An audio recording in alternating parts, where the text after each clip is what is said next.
Welcome to today's episode of Ednificent EdTech Tips and Tricks. Today we are going to be going into part 2 of Piktochart and learning how you can embed that into a home page to create it as a home page for your classroom. So let's get started.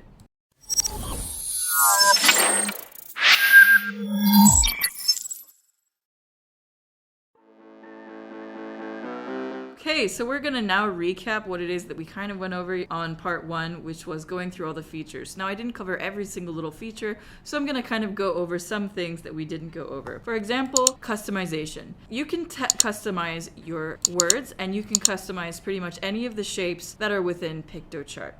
So for here, if I have the word hello there, right here, and I don't like the font, I can change it up here. If I want to change the size, I can click this button to change the size. Now, notice it doesn't give you the option to bold or italicize, but you can bold and italicize some of the fonts, just not all of them. And over here, you can do bulletin. So if I want it to be ordered or unordered, it'll give you a bullet point right there. And then over here, we have the paragraphs. Now here, this changes the letter spacing, or you can change the letter height. Now I'm gonna undo both because that's not what I wanted. Over here, you can actually place objects in front of each other. So sometimes objects will go behind, and I don't really want that. So I can go over here, let's just say if I wanted that to be in front of there, and I'm gonna click on bring to front. Now, I don't really want to bring that to the front, and I want to undo what I did because I want it to show the words. So you can customize these things that are within Piktochart. Unfortunately, you can't customize the objects that you do bring within Piktochart, but it's okay, you can still resize them. That's about as much customization as you can do. The last thing I want to touch base on is these boxes here. You can either add boxes or you can remove boxes. You can even clone boxes and you can change the order of them. You can add a block by clicking this button. You can also delete the block by clicking this button.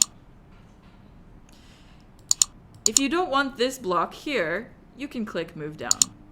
But because I want it up at the top, I'm going to click move up. Now over here you have settings. This is the setting size that I've used to create my Piktochart for Canvas LMS. Do note of the size dimensions because this is a good dimension size if you are creating one for your Canvas LMS. It's a pretty reasonable size for a web page, for any web page. So if you're wondering what the dimensions are that you should follow, I highly recommend this one. And then I'm going to show you a different sizing later on. Now do note that you don't normally have to mess with these settings at the very beginning because when you do start from scratch and you start with a very brand new one, it'll actually ask you about the dimensions. And if it doesn't, you can always go back here and do a dimension size yourself. Customizable. Now notice you can also click here and it has some preset dimension sizes for you. So let's say you're creating a Piktochart for something else and you don't want to use it for Canvas LMS, you can do that as well. Alright, so it looks like we've covered pretty much just about everything, so we're going to head on over to Canvas LMS and I'm going to show you how to embed that as an HTML. Before we head over to Canvas, I forgot one thing. We need to copy the HTML coding. So over here, I'm gonna hit save. Oh, it's already saved. It's pre-saved, but sometimes it doesn't save. So make sure you click on the save button if it's not saved. Now I'm gonna click over here to share. And I'm going to go to embed code right here. Now I'm gonna click on view code. Now notice it says responsive with the visual with adjust according to its container, or you can do custom width.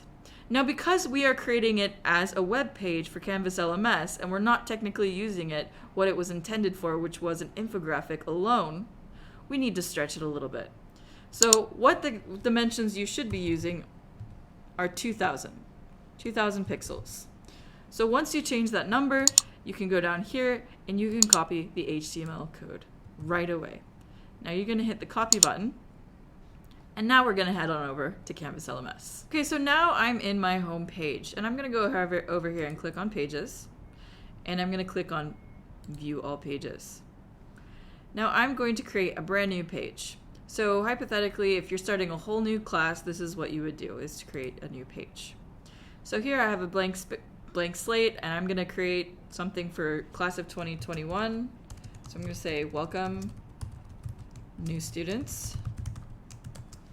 And I'm going to click insert right here. And then I'm going to go over here to embed. And I'm going to put that code that I had copied in Piktochart. Now I'm going to paste it.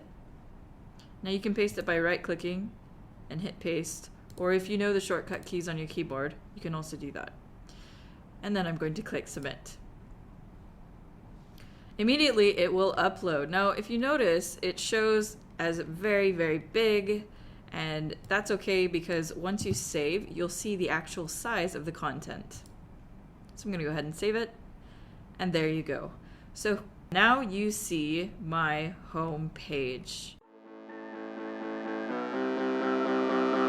Let's just say, hypothetically, that you want to change something in this, and you don't want to go and delete it and have to redo the whole thing over again. You don't have to. You do not have to embed the HTML code all over again.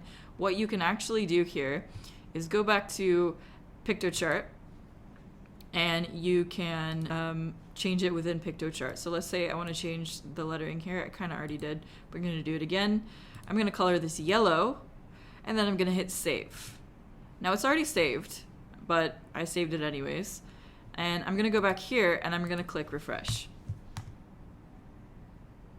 So instantly it changed it on here as well, and this applies to anything. Now for dimensions, you can't really do that because the coding might not work. So let's just say you want to change the dimensions. You're more than welcome to try that, but the adaptations might not be the same, and you might actually have to delete the HTML if you want to resize the entire infographic. But either way, that's just another tip that I hope that you find is useful. I hope you found my video helpful today and you learned something new. And if you really like our videos, don't forget to hit that subscribe button and share to your friends as well. And if you're interested in signing up for Piktochart Educator's account, you can just click on the link below in the description box.